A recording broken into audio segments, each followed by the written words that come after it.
Hi guys, you're with me. I have this wall frame that was sent to us to try out. I'm actually using it to store my daughter's artwork.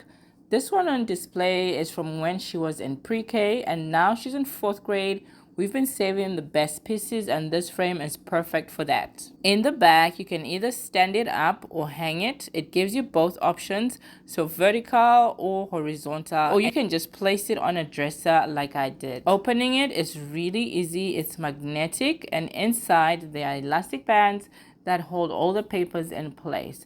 You can actually store up to 100 sheets inside. So right now I have a lot of her artwork tagged in and I just choose which one to display on the front. It looks beautiful in any room and I think it's such a nice way to keep kids' artwork organized while still showing it off. And if you have little ones who bring home lots of schoolwork, this frame is a really great way to save and display those memories. I definitely recommend it. Go ahead and add it to your cart before they sell out.